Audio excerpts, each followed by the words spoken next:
Hello, everyone. My name is Ona. Welcome to my new podcast, Wealthy Weirdos, where we're going to be exploring how to harness what's weird about you and make lots and lots of money because of it. And down the road, I'm also going to be interviewing other people, interviewing wealthy people who are weirdos, interviewing wealthy people who are finally claiming they're weird and bursting through ceilings as a result, and just interviewing weirdos who are on their way to wealth. So it's sure to be a fun time.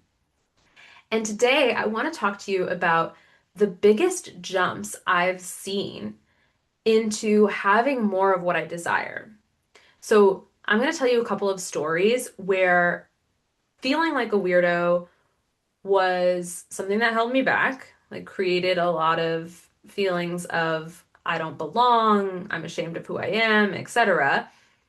And how I shifted that to then manifesting massive desires of mine and just having them be present in my reality and how being a weirdo actually helped me. So, let's dig in because this is going to be your key to doing the same thing, to like shifting your relationship to things, shifting your relationship to being weird, and creating a lot of wealth and success as a result. So, the first example is being on stage. Because I need to tell you guys, my whole entire life, I was dying to be on stage. Oh my God. I like I think I just came out the womb wanting to be on stage, like desperately, desperately. Like I cannot emphasize that enough. I I just envisioned it all the time. I imagined it all the time. I so badly I wanted to be the lead in the play. I wanted to be a star. I wanted to be an actress. I wanted to win awards, like the whole nine yards for as long as I can remember. This was a calling. But I didn't see it as a calling. I just saw it as, at the time, it was just sort of an obsession that I didn't actually believe I could have. And I actually felt some guilt and shame around even wanting it. Like, oh yeah, I just want attention, or oh, like there was all of this contradiction and tension and drama around wanting to be on stage. And so really early on, what would happen is I would bomb auditions, like truly bomb them. Like I can remember, oh my God, multiple auditions. Like I remember the middle school, both middle school plays. I showed up with full on laryngitis. My body got sick because I was so unbelievably stressed about the audition. It was gripping to it so tightly. I just needed to be on stage. And so I would show up to these auditions with like full-blown laryngitis, barely able to talk, barely able, like not even able to sing. What's impressive, actually, looking back on those days, is I would still go to the audition. Like, I'm actually really proud of myself for that. I would show up at this audition and just like that's what my voice sounded like on stage, it would just be cracking and barely coming out. Um, totally unable to project and I would just be shaking and red and just of course only ever getting cast in the chorus. um and then I remember my freshman year of high school, I went to a performing arts high school because I was so obsessed with wanting to be on stage. I wound up enrolling in a special performing arts high school, which was very exciting for me. Like, you have no idea. It was a total dream come true. And so freshman year, of course, I had my eyes on the main stage production. And of course, freshmen don't usually get cast in the main stage production. But I was on a mission. Like I was obsessed. And it was Les Mis. So if you're familiar with Les Mis, it is adapted from a book, a very long book. And so I decided I was going to read the book. Spoiler alert, reading Les Mis did not lead to me giving a better audition. But oh my gosh, I was obsessed. Like every day, I'm just praying and I would do these little like obsessive rituals. Like I had all these ideas in my head of like if I brush my teeth every day for 2 minutes per brushing, then I'll get into the play. It sounds kind of like insane now that I say it. I told you this is the podcast for weirdos. I was definitely a weirdo. But yeah, I read the entire 1400 page book or whatever it is. Um and through all of that obsession and all of that gripping, I never actually prepared myself mentally and physically to show up at that audition and actually do something good. I mean, yes, I practiced the song, but I was so nervous. I didn't want people to hear me practicing. Um, there was just a lot of drama around it, right? So when I showed up to that audition, of course, again, even though that time I didn't actually get full-blown laryngitis, I still showed up to the audition, beat red, deer in the headlights. Do you hear the people singing? That's a song from Les Mis, for those of you who don't know. Yeah, it didn't go well. And I left that audition room in full-blown tears, just sobbing and sobbing. And, this went on for years, years and years of auditioning and auditioning and having really bad auditions. I did eventually get cast in some plays in high school, with some smaller roles. Never a singing role. Gosh, God forbid I be able to sing on stage.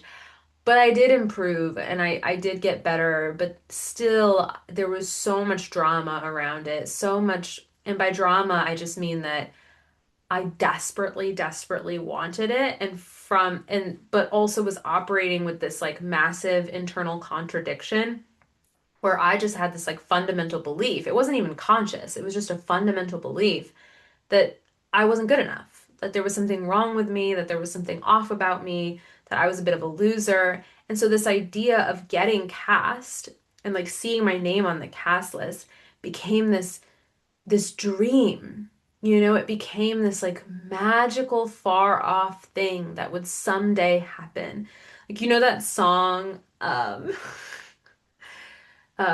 from Cabaret, you know, maybe this time I'll win. It's like that was me. Like I so related to that song because that's the reality that I created around this. And I see this with so many people, sometimes really dramatically like that, and then other times it's like more subtle.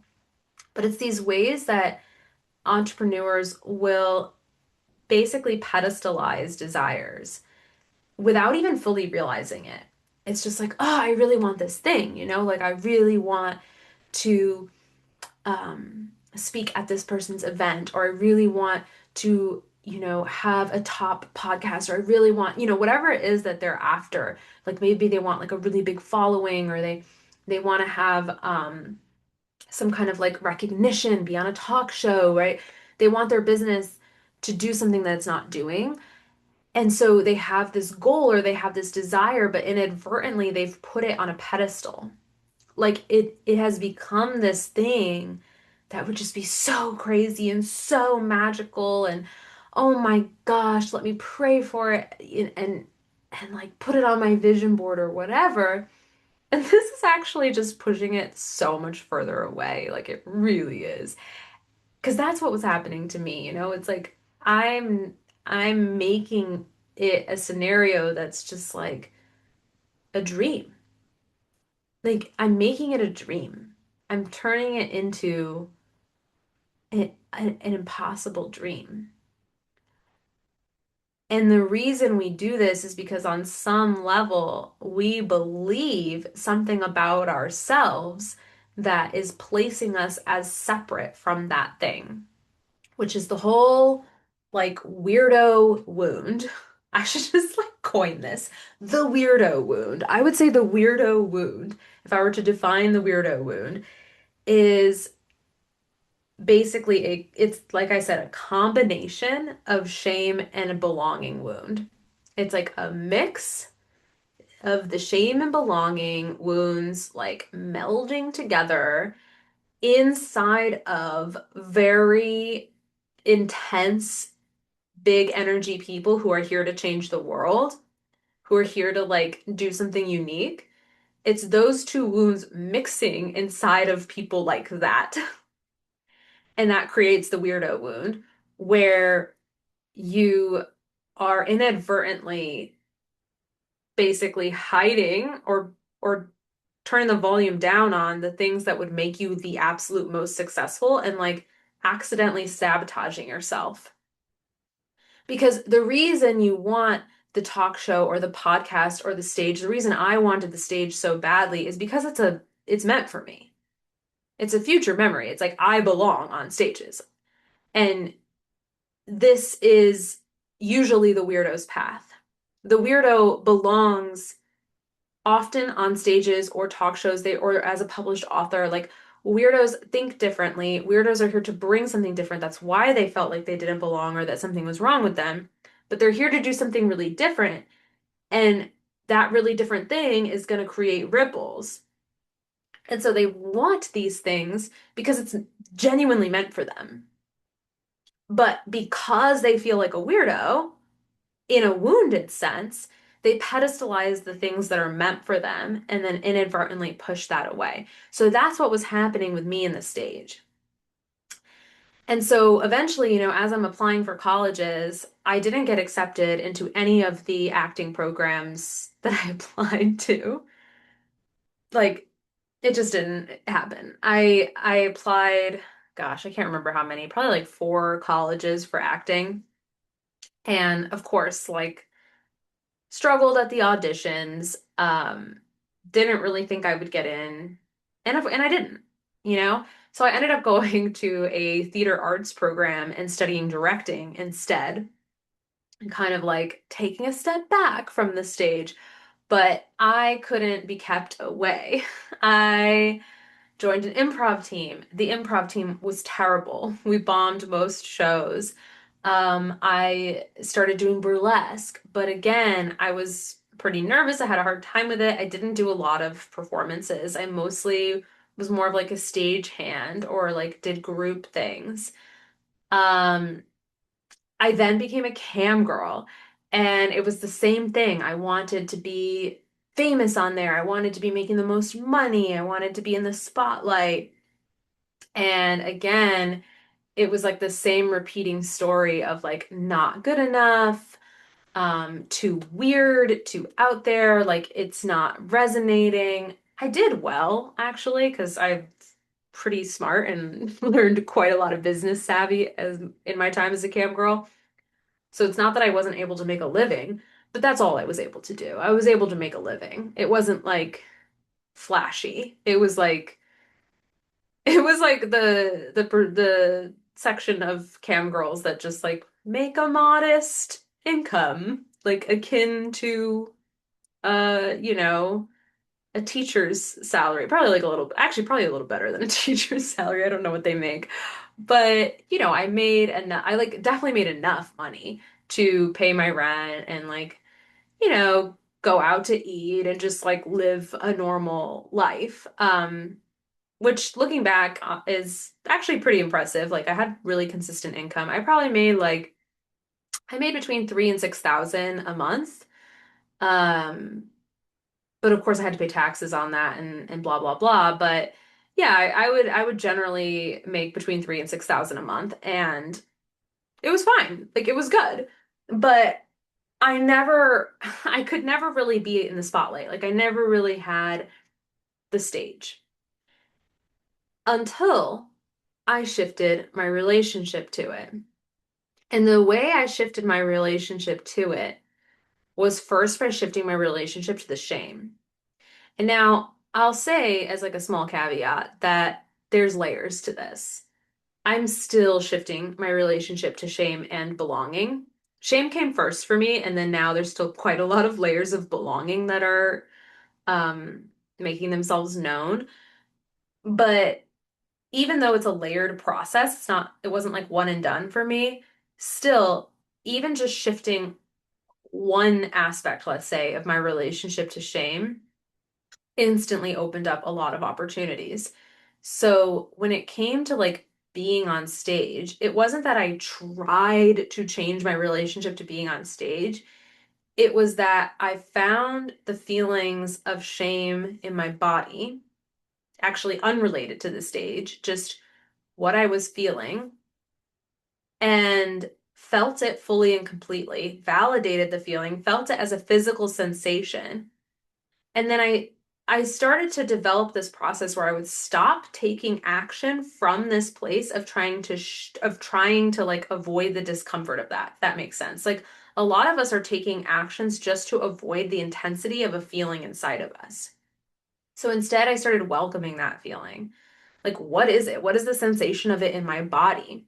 At first, it was hard to feel. Like the deepest, wounds you could say or feelings that we haven't processed are usually kind of wily at first. You like don't know where the sensation is in your body because you're not used to feeling it. But actually, it will work if you just to keep inviting that.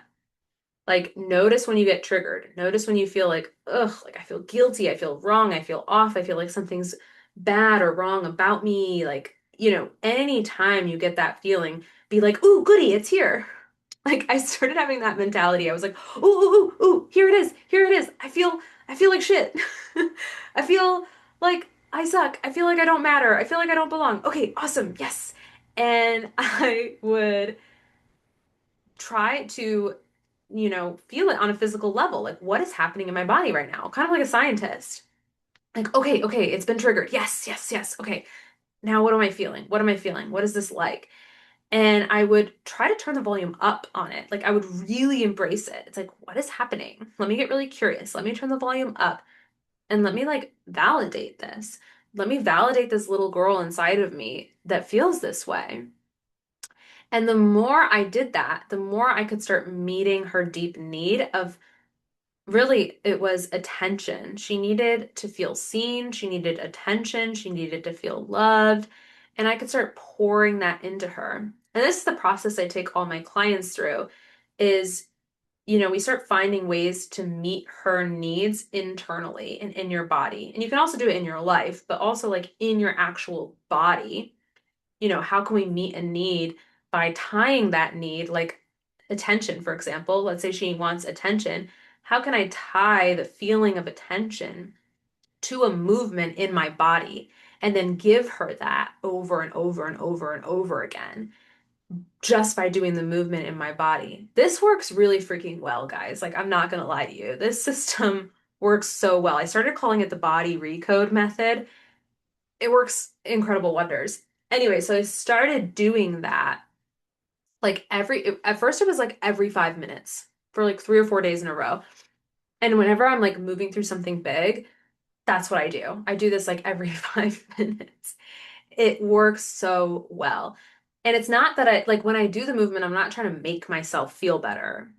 That's not what I'm trying to do. And often I won't feel better. I'll actually feel worse because I'm creating more space for those intense feelings to come forward. So you might feel worse in the moment, but you're not trying to avoid the feeling. You're trying to turn the volume up on it. You're trying to feel it fully and completely. That's why it's so effective because it needs to be processed, it needs to be felt. And so I started doing this process on a regular basis. And as I started doing that, the idea of being on stage held less weight. Like I can't even tell you, like I just became less focused on it, if that makes any sense. Like I still knew I wanted it, but the wanting it started to transform. Like I didn't even know it was happening at the time. This is like in retrospect, I'm looking at what was happening. But the desire to be on stage became more like a compass than like hungry desire. So to kind of like try to explain that, it's like it's not like I stopped wanting it.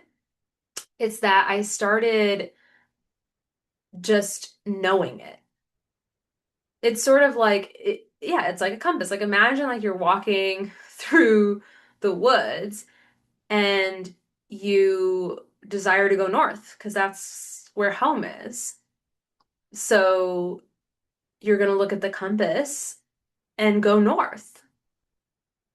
Like it's that kind of desire. You're not like, oh my God, I need like it's very different than you're lost in the woods and you're hungry and you're freaking out and oh my God, where is the food and where is home? Like, no, I have a compass and I have a map and I'm headed this way. Like I'm headed north. Does that make sense? Like your desires start to shift. Like the frequency of the desire starts to shift because there wasn't drama and contradiction around it. There wasn't this, oh my God, I need to be on stage and I'm never gonna be on stage. And no. It was just like it was slowly over time and I just kind of noticed I have a really different relationship to this. Like I'm not freaking out about it anymore, but I know I still want it. But the want is different. It's almost like it requires a different word. Like I would petition that we have a different word for this type of desire. Because when Buddhism talks about like removing desire and passion and things like that, I really interpret that as removing hungry desire. Because anytime you have a hungry desire, you ultimately have you already have a contradiction because you're saying I'm not that thing. I can't have that thing. That thing is over there. And that's why you desire it so vehemently. It's this like state of being of like, I don't know if I can't have it. I don't know if I can. And da da da da da. And like you want to chase it. But when it's a desire that's just like, this is me, like, this is where I'm headed. Like, I'm hungry now and there's food here. Like, there's a neutrality to it, but there's still desire. It's in slowly you come more and more into the desire to serve because that's actually the most like pure human desire is the desire to give back because we're all connected. So you end up with this really like beautiful neutral desire to serve. Like when you think about the desire to serve others, it's not like, oh my God, I have to help them and I have to. That's no, that's a hungry desire, which immediately turns into saving and can be really problematic. But when it's just like, I'm here to serve, there isn't a drama around it. So that's what the stage became for me. It just became a compass, it just became a direction. And I applied to speak somewhere. And I just like cold applied, which probably isn't the best way to get speaking gigs. But that's what I did. I cold applied and I got the gig.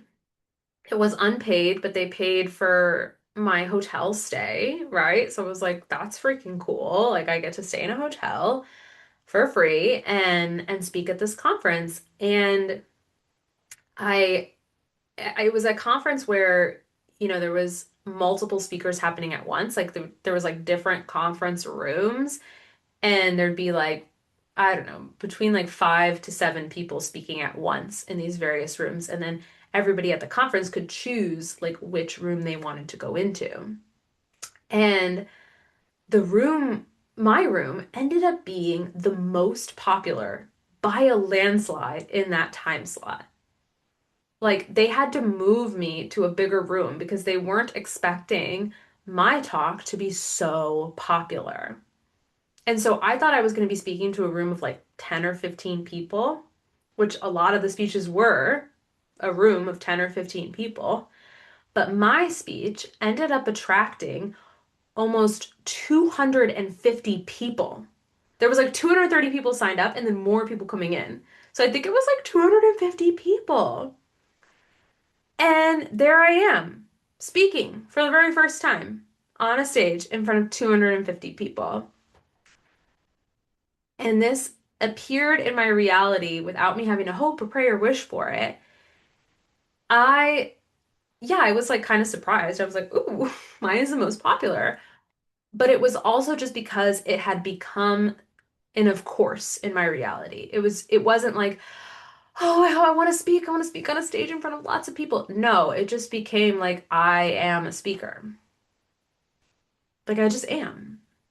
I am. I of course, like I am somebody who's on stage. I am somebody who speaks. That is me. It's just reality. So the desire becomes more of a reality. Like what you previously pedestalized and desired and thought you can't have just becomes what you are. And therefore, there's not this like hunger for it. Even if your reality isn't instantly mirroring it back to you, you just already know it's you and you already know it's yours. So I wasn't like pining for it. I wasn't pining for it. I wasn't worried about it. This also allowed me to just be what I am.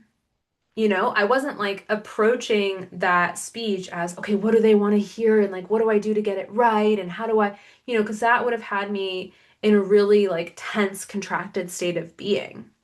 Whereas instead, I just was like, well, let me talk about what I want to talk about. And let me be the weirdo that I am. You know what I mean? Not trying to stick out, not trying to be weird, but hey, I want to talk about this topic. And the topic that I chose was just so wildly different than what anybody else at the conference was talking about. And that's probably why, like, that and the energetics of like what I was embodying is the reason so many people felt drawn to it. They wanted something different. So let's go listen to the crazy weirdo redhead who's got something different to say. These conferences can get kind of dry. And my topic was weird. It was out there. It was different than what other people were talking about. And this is how your weird starts to become your superpower. Because when it's not in its wounding, when it's not in this place of like, something's wrong with me, I don't belong, and then you're like chasing these things that are actually just meant for you, then you can just be in this reality of like, oh, well, that thing's me already. That thing is meant for me. And you don't even have to try to be weird because you already are. It's like, well, this is just what I want to talk about. Like this is just what wants to come through me. This is the topic that makes the most sense. This is what I know I can just speak on this. And yeah, it's like really different and really out there compared to what everybody else is talking about because that's me. Because that's what I'm here to talk about, right? And so now your weird is your superpower. And the only way you can be fully in your weird is by being fully expressed. And the only way you can be fully expressed is if you're not contracted, if you're not like gripping to, I want this thing and this thing isn't mine and I don't belong and I want a successful business and I want people to see me and I want to belong and I want more money. Like I I took so long on that one story. I don't have time for the money story today, but on the next episode, I'm going to talk about a similar story, but this time with money and how I shifted that with money. Because the weirdo wounding can also lead to not feeling like you don't belong with money or feeling like money doesn't belong with you. And so it could be a whole thing of like hitting ceilings and plateaus in your income because maybe a certain amount of money is normalized, but more isn't. But then again, it's that like win-win situation where once it's no longer on a pedestal and it's simply who you are, what's weird about you will actually naturally come forward because you're more relaxed, you're more expanded. And when you're more fully expressed in what's weird about you, and you're not actually like trying to like make a certain business structure happen or make a certain income milestone happen, and you're instead just like in that open and expressed state, the weirdness about you cannot help but attract a lot more wealth. Like you will blast through whatever ceiling you're at. So in your business, but also in unexpected money from unexpected sources. And so I have a story about that as well that I want to tell you guys next time. But I feel like the stage is such a good example because not that long ago, I could have gotten that same gig and it would have been a very different outcome. It would have been a room of 10 or 15 people where I was like super nervous and red on stage, but that's not what happened. And it's because I started shifting my state of being physically. It's because I started meeting those core needs, which allowed me to be in a relaxed, expansive state of feeling like I belonged and feeling like I had all the attention I needed, which made the stage not like no longer this thing I had to hunger for. It's like I'm already good. I already have all the attention I need. And I belong on stage. And I am, in fact, a speaker. So, I hope this was helpful for you guys. Leave a comment. Let me know how this landed. Let me know if any of you out there are speakers. I tend to attract a lot of people who want to speak, but maybe are like, like their voice isn't allowing that. So I can definitely help you unlock that. Um, so yeah, leave a comment. Let me know how this landed, and I'll tell you the money story next time. Until then, bye.